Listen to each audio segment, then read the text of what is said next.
Sure. Hi, everyone. This is Mike Klinzing from the Hoop Heads podcast and Head Start Basketball. We are a basketball company that runs primarily camps for elementary school kids. We also do some training. And then the Hoop Heads podcast, we are up to 285, I believe, episodes now. Mostly our show is focused on coaches. So we talk to basketball coaches at all different levels from all over the country and try to hopefully provide value to coaches by getting them an opportunity to hear from some of the best minds in the game of basketball, again, at all levels. So that's kind of my background, what we do. And, of course, we're all missing hoops right now at this particular moment. You know, what I'm finding, we were talking about this before, that I still have basketball in my brain and in my eyes and in my blood. Just because there's nothing going on, I still see the world that way. But what I found this out a while ago, that like when I'm driving, I see traffic as a basketball game. You know, I can see cuts and I can see angles and I can see where to go into traffic and that kind of thing. Well, there's no traffic anymore. So even that's gone, you know, so I have to amuse myself. So, you know, so I've been in my car very little. Yeah. I've been to the store maybe once a week, once every couple of weeks. That's about it, you know. So how are you getting your fix? How are you getting your hoop fix? It's a great question. For me, mostly, honestly, it's been through the podcast. So we've continued to crank out episodes.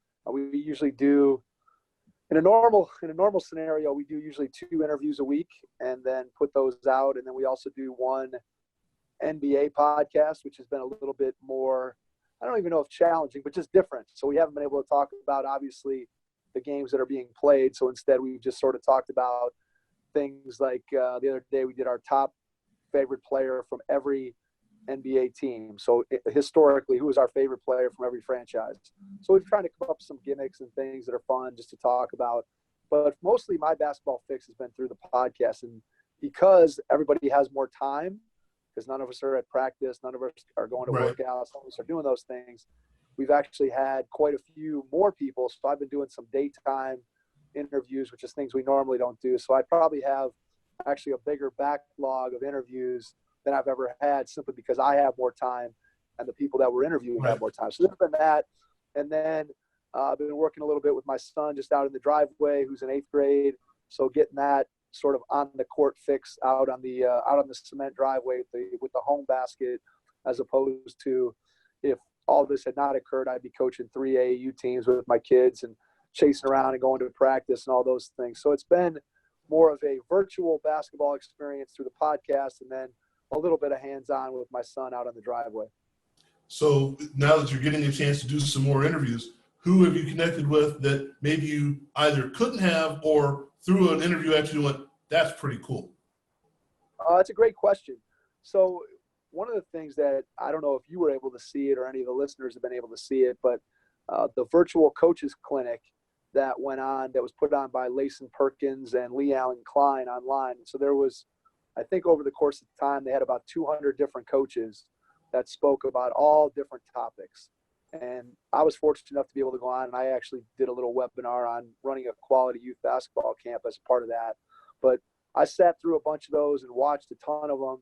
And through that, ended up being able to reach out to a lot of the people who were on there and got some people that either A, we had tried to talk to before, or maybe wouldn't have had access to, and just to be able to connect with them. So we're going to have on just a couple people. We had Gannon Baker on for the second time. He was part of that. We were able to get Matt Doherty, who played with Michael Jordan at North Carolina and coached at Notre Dame and North Carolina and SMU. We just did one yesterday with a guy from Thrive On Challenge, JP Nurbin, who is fantastic in terms of mentoring coaches. He's been really great. We got a couple of D1 coaches that signed up to be a part of it with us. Matt McCall from UMass and Patrick Baldwin from UW-Milwaukee. And we got a few other people that we're still chasing and working on. So there's definitely a backlog of people that are out there.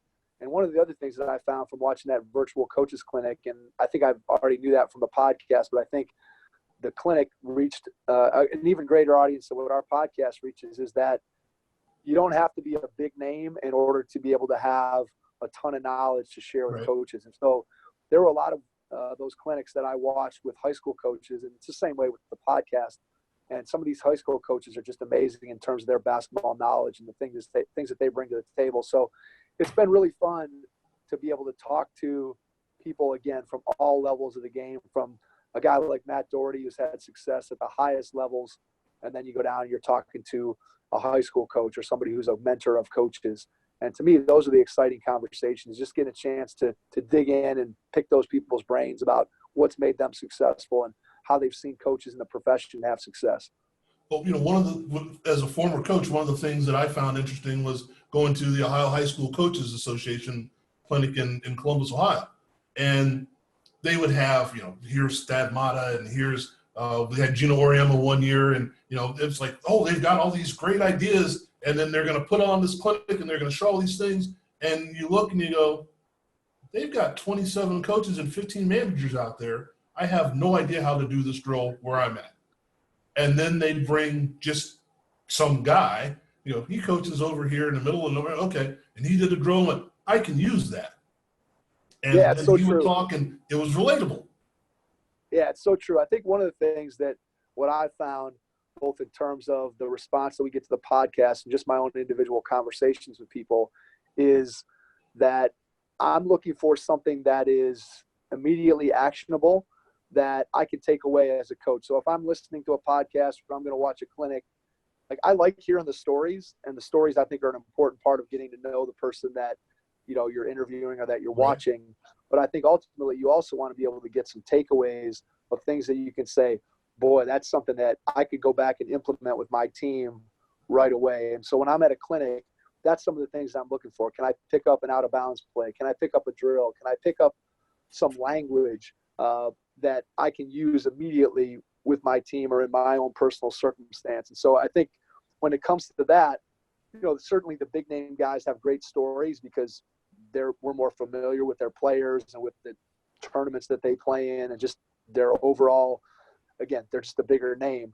But the high school coaches, the guys who maybe you haven't heard of, those people are down in the trenches, and they often have just as good of actionable things as those big name coaches for sure.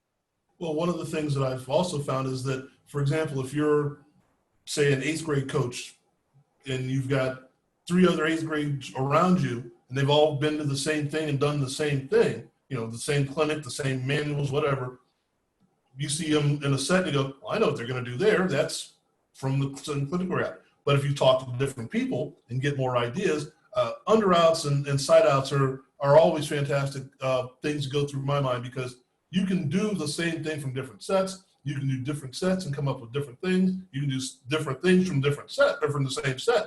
You can just come up with all kinds of ideas, and people will think something's going to happen, and it doesn't. You get 2 points. So those are always great. I had too many in my head, so right. I just say, okay, we're going to pare it down to 5 set plays, and then run variations off of them. But I got that from seeing all the different things you could come up with from all these different coaches. Yeah, there's no question that I think, especially today, if you're a coach at any level, there's no excuse for not being able to find quality X's and O's. And that. So when you've got a chance to do one-on-one stuff now with your son, and you're in season, but obviously you're not in season, what are you working on? What are you trying to say, okay, we need to improve on something, but also keeping him engaged in the fact that he's not playing with his team right now? Yeah, absolutely. I think one of the things that, and I tell people this all the time about my son, is he loves the social aspect of being part of a team and all that stuff. So he's definitely missing that element of basketball. But what we've tried to do is, one of the things that we've talked about for the last, a year or two is with him is trying to improve his ability to shoot the ball, and specifically to try to work on his form. So clearly right now, when he's not playing any games, we really felt like this was a perfect time to be able to tweak his form. And one of the things that he sort of struggled with is having his guide hand be a part of the shot. And so we have worked on trying to get that guide hand out of the shot. I actually had a guy, Dave Love, who is a professional NBA shooting coach and Dave was the guy who changed Tristan Thompson's shot from him being a lefty to shooting it with his right hand. He's worked with a lot of other NBA players. But I actually have his program for helping a player to get their guide hand out of their shot. So we've been kind of following that, doing a lot of form shooting, just following Dave's methodology of sort of progressing from real basic and real simple slow movements with one hand to working towards getting it into your complete shot. And to this point, it's gone, I would say, fairly well. Now, again, I haven't seen my son shoot in a game yet and being able to do it at full speed. Right. But there's a definite improvement. And like I said, the nice part of this point for my son, myself, for anybody who's a basketball player and is looking to improve, this is a great time to be able to zero in on things that you want to get better at because, A, you can do them without fear of making mistakes in the game because Right. there are no games. So therefore, I can just get after it and do the things that I need to do and not worry about anybody watching me, not worrying about, I got to perform in a game up to a certain level of standard. I could just be on my own, in this case with my dad, or I can just be out on the driveway by myself and I can be working on it and improving. And like I told my son, I said, this is an unprecedented time. You're probably never, ever going to have time again in your life to just be by yourself working on whatever. And in this case, basketball, but you think about just life in general. We all now have way more. We were all granted way more time here Right. than we ever have. And so I think the people who are looking at it in a positive way and trying to use it to become a better person, a better coach, a better basketball player, whatever it is that they do, I think those are the people who are going to come out ahead when this whole thing is over. And one of the things I found, or at least I've been told, and it's true to me, is that the hard part about coaching and teaching is trying to make adjustments mid-season. And Absolutely. I don't want to call it the problem, but the thing with the way the game is set up now, or the sport is set up now, is that you're almost always in season. Right. So whether you're in your school season or your club season or whatever, the emphasis is on performing today. Well, today may not be what's necessary. You need to work on your shot. You need to work on your defense. You need to work on your footwork. You need to work on those things to where you can see the progression yourself and not how it's measured in the game, because it may not work in the game today. It may not work in tomorrow's game. It may work in game 16 down the road, but unfortunately we're so tied up in winning this quarter or winning this 4 minutes that we don't get into, well, you missed a shot. It's okay. You're learning. The hardest thing I had with teaching foul shooting was the mentality of we're tweaking things. You may miss 15 in a row. You shouldn't, but you may, and it may not feel right. And I'm sure you talk about Dave, I'm sure the Tristan Thompson thing was, we're going to make you a righty now. Really? I'm sure that first week was awful. Absolutely. And of course, it wasn't like it was going well the other way. So I guess you make a decision, but it's that kind of thing. So this is the thing that, like I said, we're working on improving ourselves. Now, I'm going to ask you a question from the podcast. You said you did a thing on your favorite players for each team, or was it the top players, or how did you rate it up? It was just your favorite. It was not the best player for each team. It was your favorite player historically from each franchise, the guy you most like to watch, the guy you were the biggest fan of. That's kind of how we approached it. Okay, so let's go Seattle, OKC. So it depends on if you allowed the Seattle Supersonics to come into it or if you only went with the OKC era. So if I only went with the OKC era, my player was Durant. Now, my feelings for Durant diminished when he went to Golden State and played against my Cavs. But if I just look at Oklahoma City Durant, then that would be the guy I would pick. If you extended it out to the Seattle Supersonics, my pick was downtown Freddie Brown.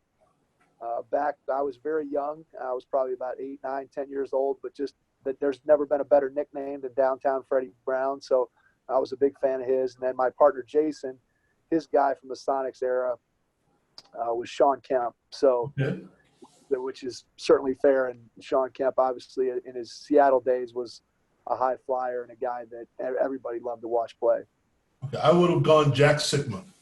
All right, even though I was a guard, at least I thought I was a guard, That was the horse shot, the reverse pivot baseline jumper. Yep. That was Jack Sickman. He was the only guy who had that. Now that reverse pivot is so prevalent, but back when Sickma was doing it, that was kind of a revolutionary move. He was the only guy who had it. That's hence why it's called the Sickma. Right, but that's it went 25 years until somebody decided to do it. It's like talk about being ahead of your time. No doubt, no question. Okay, who came up with the Atlanta Hawks? So the Atlanta Hawks, that was an easy one. That was one of the no-brainers. That was Dominique Wilkins. Okay. I think you'd be hard pressed to come up with anybody other than Neek. I mean, you maybe could if you were a fan of some particular guy from college or something that ended up on the Hawks. But I think Neek was a pretty easy choice. Well, it's like watching the Braves. You got so many games on TBS from the Hawks that you knew that team almost as intimately as you knew your Cavs team. So absolutely. Yeah, I would say that's the favorite one, but you grew up watching Dan Roundfield and Tom McMillan and, all those names. And then you go back to Sweet Lou Hudson, and there's so many players. Dominique is probably the one that is the easy one to come to mind. Okay, the Milwaukee Bucks. I think it has to be Giannis, but my old school guy was Sidney Moncrief. So that was – if I had to pick somebody from another era, Moncrief out of University of Arkansas, high flyer, again, sort of in that early 80s Bucks where they were not quite good enough to get past the Sixers and the Celtics during that time in the Eastern Conference. But I always loved Moncrief's game, high-flying guy, hard-working guy, played both ends of the floor. So if I had to ride with an old school guy, Moncrief would be the guy. That's not a bad one. That's one of those guys where you say – if we would have had today's surgical technology and repaired his knees, who knows what he could have done. Right. Yeah. Yeah, no doubt. But then I also, being an Ohio State guy, love Michael Redd with the Bucks. Yep. That's a good one. And for some reason, when I go back to the Kareem Lou Alcindor days, I was a Lucius Allen fan. I don't know. All right. That's I think fair. my cousin dated him for like 3 days or something like that. So all right, there you go. That was one of those. So those are the fun things we come up with now. We did this a while back. We did, in lieu of NCAA tournament, this was maybe 10 years ago, we did a bracket where we split apart the 32 teams or last 32 years. And we did the winners and the runners-up of the NCAA tournament. And we had our own bracket and debated the whole thing out. So as we put that together, I think that went back to it was 79, I believe, is when we did it that time. So that included the Magic Bird year. All right. So who would you think that you would have debated that out and went head-to-head, and the bracket was random? Who would you have thought would have come out as the top team? Or in your mind, who would come out as the top team in those? Oh, man, that's tough. I mean, I'm partial to – I've always been a Carolina fan since I was a kid. So if I look at the 1981 82 North Carolina team that Jordan hits the shot against Georgetown, obviously those Georgetown teams were fantastic. So you can't say that Carolina coasted to a title against a team that wasn't very good. You look at that roster with Worthy and Sam Perkins and Jordan, Jimmy Black and Matt Doherty. You just take Jordan, Perkins, and Worthy, and you'd be hard pressed to find a college team that had 3 more accomplished guys in college, but then look at what they went on to do in the pros. So I'd have a hard time. I'd have a hard time betting against any Michael Jordan led team that's a part of a bracket. So that would probably be my team that I would roll with. I think that team we had them losing somewhere in the Final Four or something. Okay. I can't remember exactly how it happened. Our team was the UNLV team that's fair. Decimated Duke. Because the criteria there was no one that could stop Larry Johnson. And as we looked at college, in college, we said even James Worthy couldn't have guarded Larry Johnson in college. That was the thing. There was no that we could think of that could have guarded Larry Johnson at that particular point in their careers. Now, you get to the NBA, it's a different story. But that was the guy he was the X factor in the entire tournament. So that's a good choice. That's a very good choice.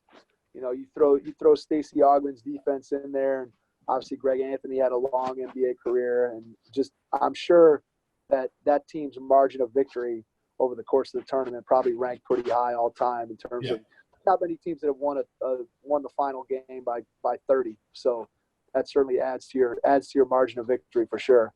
But then you've got to throw in the Duke team the next year that overcame that. So that was the fun part of it. So, and that's what we do, and there's no right or wrong answer, which is the fun part of it, but it's fun to be able to talk about those things.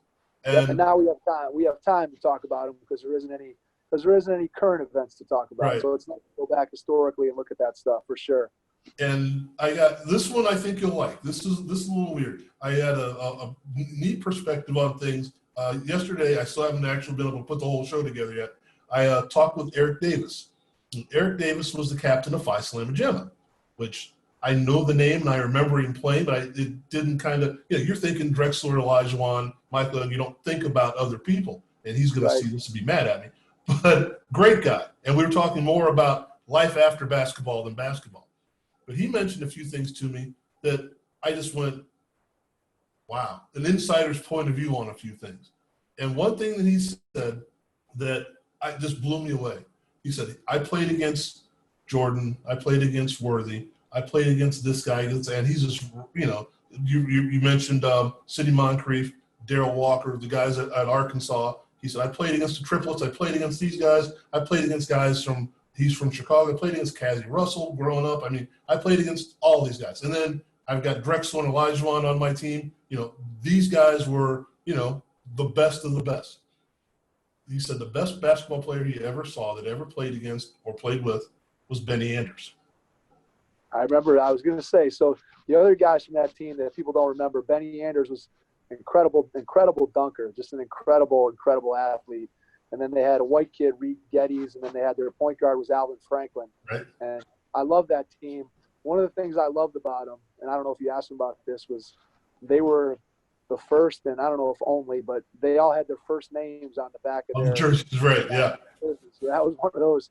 That was one of those things that when you're at that point I was like a 13-year-old kid. That's one of those things that you just fall in love with that. So man, that's interesting that he talked Benny Anders, because I used to love Benny Anders because he was just a high flying, wasn't as good, at least just what you saw. He wasn't as good as Drexler and Hakeem, and even Mr. Mean, Larry Mishaw.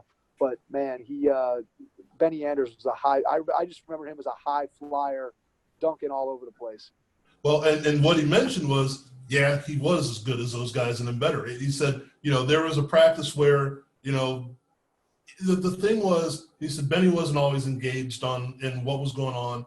And he said you couldn't really trust him to be that guy every day. But he said there was one practice and Benny turned to him and said, I'm taking care of this practice. It's over. He said, and Eric said, I'm going to be on his team, because once he decided he was going to do something, he said Drexler couldn't check him. I find that hard to believe, but it's coming from the man's mouth himself. So now you mentioned their uniforms. My buddy would really, really get a kick out of this one. You're talking about being individualistic and doing things in a different way. The Marquette uniforms with Bo Ellis and the Al McGuire years, Butch Lee. Butch Lee, yeah, right. Those are the things that stick out in your head, right? Yeah, you remember the Fab Five and the baggy shorts and the short black socks that nobody really had that, and they kind of popularized that in the college game. And so it's just, you look at trends like that, and it's just kind of amazing. I think back to that Arkansas championship team, and Scotty Thurman basically had the shorts that were down below his down below his knees, and just it's amazing. Just you look at the evolution of how fashion has been impacted in our game. I know I saw a photo montage of NBA All-Stars from, I forget, I want to say it had to be like 2005, 2006, because it was early in LeBron's career, and everybody was wearing the giant baggy either sweatpants, or jeans. And now of course the fashion is everything's small and tight, and right. Guys are wearing pants that are floods and kind of up above their ankles. And back then everybody was baggy, and all the pants were were bunched up down by their ankles. And it was just funny to see the contrast of those guys then to what we see as fashion, now. It's just amazing how that kind of goes and flows in cycles. You get your clothes caught in the car door, that kind of thing. Yeah. That's right. Well, and that's kind of the fun of all this. It's like, okay, let's look at a couple different things and see how things play out. I remember now being an Ohio State guy, it was weird that you weren't trying to emulate Michigan. That wasn't a good thing to do. But hey, they're wearing black shoes. So you get yourself a pair of black shoes, and then you go someplace and they wouldn't let you wear them because you couldn't have black shoes on the court. Right. I remember you can't scuff up the court. Like, well, these are basketball shoes. They sold them at the store. You can't wear these. And eventually they said, well, they're not scuffing up the court. You can wear them on the court. But there was a good 5-6 year period there where you buy a pair of shoes, you couldn't wear them on the court. Right. Well, and everybody, in that era, everybody wanted to have team shoes. So you wanted Right. everybody to be wearing the same kind of shoe. And there was obviously a lot less variance in terms of color. And now you watch an NBA game or even a college game to a certain degree, and everybody's got on a different pair of shoes. And, some guys on a team like the Lakers, and he's wearing pink shoes or Right. neon green shoes and things that don't match. And everybody's shoes look different. And again, it's just amazing that the difference in how that changes, like what suddenly changes from, hey, we all want to be united. And I remember how excited I was in high school and college, like, all right, what's the team shoe? What are we all going to get? Everybody wants to have the same look. And then at some point, obviously that changed, and now it's all individualistic. I want my own shoes. I don't want mine to be anything like anybody else who's out there. So it's amazing how things change and how we as the public follow the leaders of whether it's sports or entertainment in terms of our fashion choices and what we think is cool. Well, that was the thing. That was the seniors. That was the great thing. The seniors got a chance to design or call the shoes. So, okay, senior, you get to, I'm a senior this year. We can say what shoes we wear. Well, we're going to get the same ponies or whatever that everyone else had, but ours are going to have a green stripe and a yellow, that thing. So that's pretty cool. Well, I tell you what, I've got an idea for you. Mull this over if you want. You did the NBA. How about, if this is still going on in a few weeks, how about we take a look at college teams? If you guys haven't already decided to do that, as far as your favorite players, your favorite team, or favorite squad, or however you want to do it. Yeah, that'd be great. I think that'd be another fun exercise.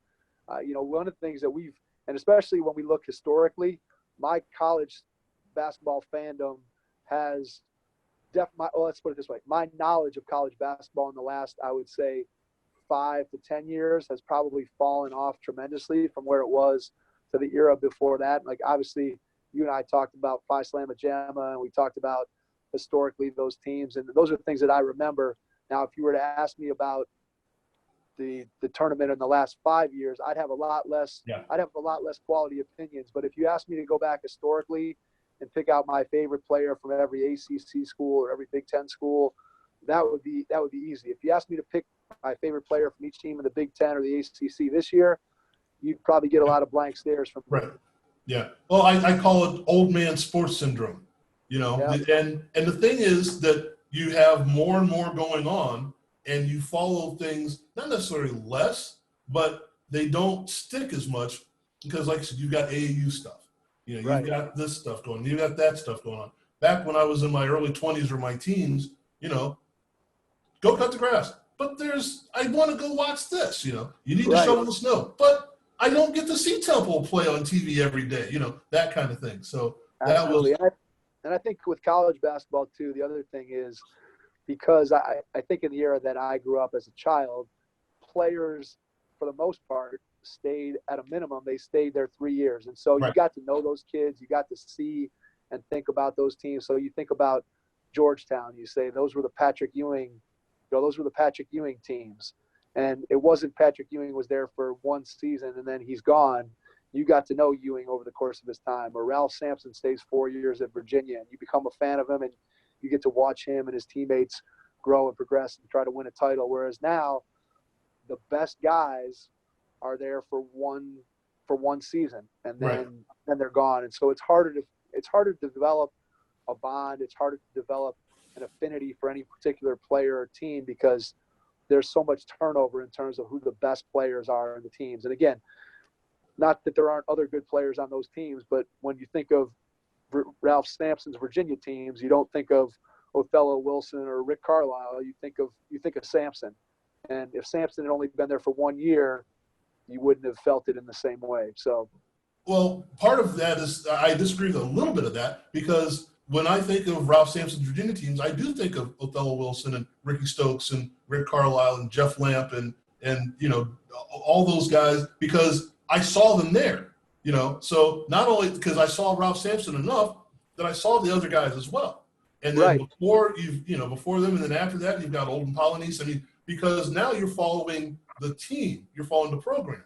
Well, now you're following the player. So, I don't know who's at Memphis, even though I know that there was a guy that's supposed to get drafted and he's not there anymore. And then the rest of the team, well, they're not relevant anymore by the media, not by us. They don't show that team. Well, Wiseman's gone. They don't. So I don't get to see them. And then, as you said, you've got a guy that's one and done. Well, then they stop showing them unless there's another guy that's one and done after them. You were talking Dominique Wilkins. I can remember Vern Fleming. I can remember this guy.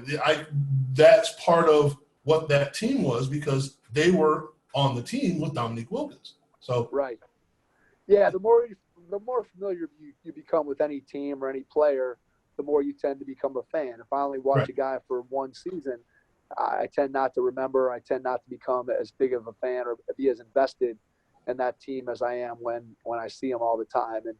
And I think any basketball today is much more, I think, even more than it used to be, star driven. And so people are watching, as you said, you're watching a player as opposed to necessarily a program. Like I said off when we started talking about college basketball, I was always a North Carolina fan. So I kind of, if you were to ask me about college basketball, I could probably go back and give you more information about North Carolina's program than just about any other program. And I'd probably remember some obscure guys that maybe somebody else might not have remembered, because again, I was a fan of the program. And so it's nowadays basketball is far more star driven in terms of, as you said, who the media follows and that. And so I think familiarity breeds, an ability to be able to become a fan. And if you're not seeing them all the time, or if they disappear after a year, it's just harder to get invested and become a huge fan the way it was back in the day. And I think also because the peripheral, there's a word I can't say, the abundance of games that we can see now, and the things that we're thrown at. I remember the start of the Big East, and you went, okay, so I've got Big East on Big Monday. That's cool. And then what else? Well, I've got a little bit over here, a little bit over there. And I was like, well, I've seen UConn play like 5 times in the last month. And now you've got the Dove Hennefeld in your brain, and Ray Allen and Doran Schuffer, and you're like, I don't even know if these guys can play, but I see them all the time. So I get used to, okay, Jim Calhoun is building a program, and then these guys come in, and Scotty Burrell and blah blah blah blah, and and I could do that with Boston College. I could do that with Seton Hall or Providence. These guys just keep on rolling along. And now you get, and again, part of it is that we also have other things in our lives to deal with. But now you have Arizona State's playing this week. Well, and then you don't see them again, And then UM Milwaukee is playing this week, and then you don't see them again. So because you've got to fit in the rest of the conferences and the rest of the teams in that conference. So a little bit different. So. Yeah, I agree with you there. I think that when you think back to the time, again, when you and I were growing up, because there was a lot less games on, there were more people watching those games, which also made it easier to have conversations with people about, hey, did you see that Syracuse-Georgetown game and the move that Pearl Washington made against the Hoyas? And everybody's like, yeah, I was watching that. Whereas now, to your point, one, there's so much live sports on, and then two, we just consume TV and entertainment so differently that everybody's watching different things on streaming, and you don't have to be tuned in at 9:00 to watch a particular program. Right. So it makes that collective water cooler conversation about sports a little bit different. I think sports is probably still one of the few things that you do have in that case where you can talk about it because everybody's watching it. But I do think that the audiences, especially for college basketball, have become more fractured just because there's more choices. I can be a fan of if I live in Arkansas, I can be a fan of the University of Arkansas Razorbacks, and where before I might only be able to catch a certain number of games or whatever. Now I can catch those games. I can catch every game, and pretty much that goes for any Division I school. We're getting to the point now where with streaming, if I'm a fan of a Division III school and I don't live anywhere near it, it's almost to the point now where I can watch those games too. And if I'm spending all my time watching my alma mater play, who's a Division III school, then I'm probably not checking out as many Division I games as I would have in the past when that was the only game in town. So I think our TV viewing habits have changed, and that's impacted sports in a lot of different ways. And certainly in terms of the conversations we have, I think it's affected it. And yeah, I mean, if I live in Helsinki, I can still watch John Carroll games, Right. Absolutely. Yeah. No question. So, and it's good, but it's also a little different. So yeah, it's for sure. It's definitely different. Not good or bad necessarily, but just different. Sometimes we have to mature. Yeah. That's right. All right. Well, I tell you what, we're going to end it right here because we both have things. Fortunately, we have things to do. Yep. But let's revisit this. Like I said, Sure. if you want to put together some of your guys and I'll put together some of my guys, maybe we'll have a little round table and see what we can come up with. Yeah, I would love that. That'd be great. That'd be fun to do the college, our favorite college players. I think that'd be a lot of fun. So let's maybe try to put that together. And we'll probably still have some more time here in quarantine. So if we could put that together, that'd be fun. All right. Thanks, Mike. I appreciate the time. And be safe.